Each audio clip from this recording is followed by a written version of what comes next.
ibu-ibu mencuci di sumur, dipakainya molto pada pakaian sudah pasti ya, berlumuran dengan badannya, kena pada tangannya, atau di saat kita menggosok pakaian ketika ya, disemprotnya pewangi, spray, pewangi, ya, dipakai wangi-wangian.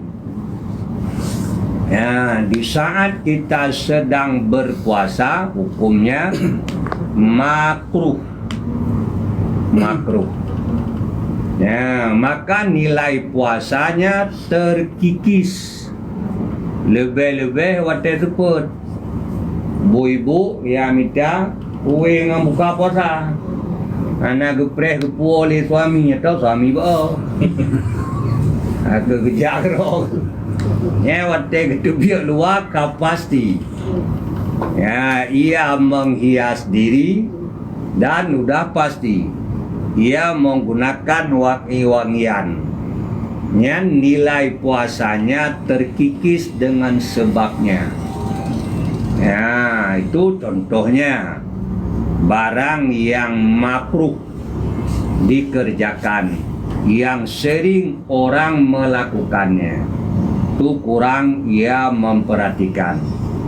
Padahal nilai puasanya bisa berkurang. Ya, kalau banyak yang makruhnya, kadang nilai puasanya itu bisa habis. Kayak di negara, kalau negara Aceh. Waalaikum. Waalaikum.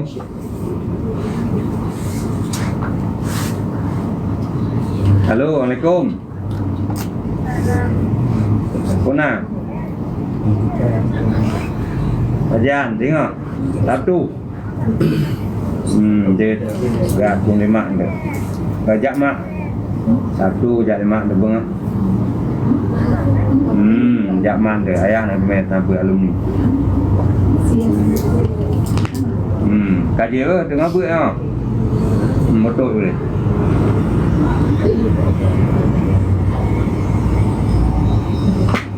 Buka enak ni le, buat tanah. Jauh aja juga, orang berdator ni. Iban. Abi, kami ini pengajiannya di kantor. Ya. Kami ibu-ibu kerja di kantor, Abi. Jadi kami kok biasa sebelum puasa selalu pakai lipstik, pakai bedak tebal. Jadi nanti waktu puasa gimana, Abi? Sebenarnya ibu-ibu hanya mencih puasa. Puasa atau bukan. Kalau sudah keluar rumah, ya jangan menghias diri. Ibu, kalau sudah keluar dari rumah, jangan menghias diri. Apalagi pakaian kita tidak sebagaimana pakaian orang Timur Tengah. Dan lagi pakaian awak Timur Tengah dikai bala draw ya. Dengan pakaian luar yang lagi jakrung. Saya hitaman. Ya, itu kan menan. Ya. Maka beta pakai hana mecih puasa. Adakan puasa ibu-ibu kalau sudah keluar dari rumah dilarang pakai wangi-wangian, make up atau lainnya.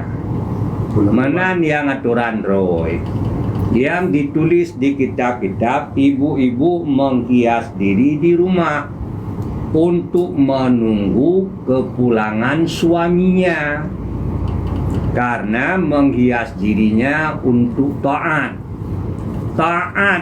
Nah, kalau ia perlihatkan pada suaminya, pada orang yang bisa melihatnya, tapi menghias diri untuk dilihat oleh orang di luar, Ya, itu orang yang tidak dibolehkan memperhatikannya, maka jadi masalah.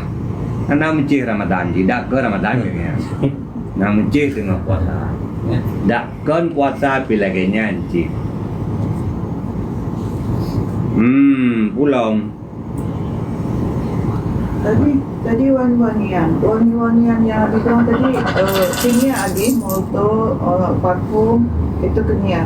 Jadi kami kan karena udah biasa pakai sabun mandi yang wangi, untuk menghindari itu nanti bisa kita pakai yang alami Abi, misalnya jeruk purut atau air pandan. Yang bukan maksud untuk wangi.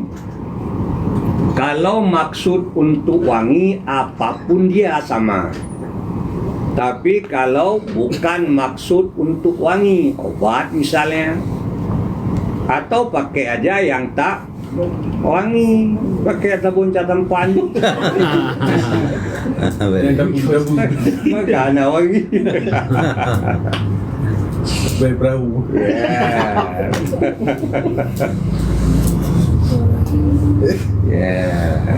Punya bayar makanan Abi.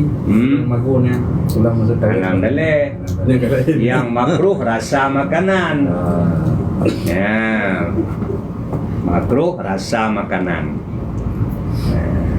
Hanya di lidah. Kalau masuk ke kerongkongan batal. Abi, udah segini lamanya kita berpuasa Abi, udah sekian umur kita berpuasa. Ya. Tapi kalau tadi udah dibilang waktu setiap mau masuk puasa, setiap ada pengajian dimanapun, walaupun orang sebodoh apapun pernahlah mendengar Abi, puasa itu untuk menahan hawa dan nafsu, terutama makan. Tapi kenapa pas waktunya puasa itu semua pasar penuh? Makanan yang nggak pernah keluar jadi keluar. Itu di meja makan bukan cuma biasa hari biasa cuma 1-2 macam. Jadi waktu puasa ada 7, 8, 9 macam. Jadi gimana tuh Abi? Berlebih-lebih dengan perkara yang mubah itu tak bagus. Sebenarnya maksud daripada puasa itu kan menyedikitkan. Dituntutnya mewah bagi orang yang menafkahinya, atas si suami atau atas orang tua disunatkan menafkahi keluarganya di dalam Ramadan lebih mewah daripada di luar, tapi bukan lebih banyak, lebih mewah ke lebih lu. Kualitas dia. Itu yang salah. Di buah makna mewah yang menulis dalam kitab, muasak yang ketulis dalam kitab, nya ibu makna lu. Jadi lu buka puasa, baju makanan mahik dengan terawih. Udah penuh perut. Padahal adab di dalam Islam makanan sepertiga maidah, minuman sepertiga lagi buat udara. Jangan makan sepenuh maidah, itu penyakit. Kata Nabi, rakus itu sumber penyakit, pantang itu obatnya. Nah, menan yang didikan Islam kan pernah dulu dihadiahkan kepada Rasul seorang doktor. Ya, Nabi menolaknya. Kata Nabi, dokter buat kami makan pada saat kita lapar, berhenti sebelum kita kenyang. Ya, makan di saat sudah lapar, berhenti sebelum kenyang. Itulah doktornya. Menyedikitkan makan. Padahal ibadat puasa demikian. Ya, ini kan untuk menghancurkan keinginan hawa nafsu, sehingga hati tak tergoda dengan kenikmatan dunia. Sebab nikmat apapun yang sifatnya dunia itu binasa. waktunya cuma sebentar. Allah sudah menyediakan nikmat yang abadi, yang amat banyak di akhirat. Di barang yang ada hari esok, kenapa harus kita kejar hari ini? Dia ada esok. Yang nggak ada hari esok ibadat. Itu yang perlu dikejar hari ini. Yang perlu diperbanyak hari ini. Besok nggak ada lagi. Tapi yang lain ada. Baju besok ada. Makanan disediakan.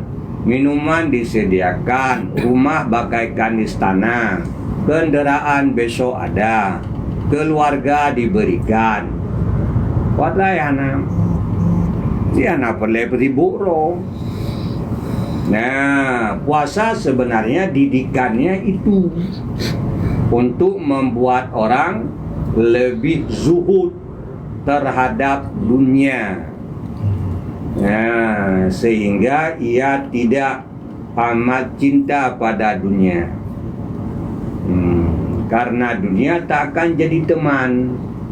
Teman yang sebenarnya teman ibadah. Maka yang dididik kepada kita menjadikan ibadah sebagai teman. Andai pun kita sendiri di kamar, tapi ada yang menemani, yaitulah ibadahnya. Taatnya. Lebih-lebih ibu-ibu, andai bisa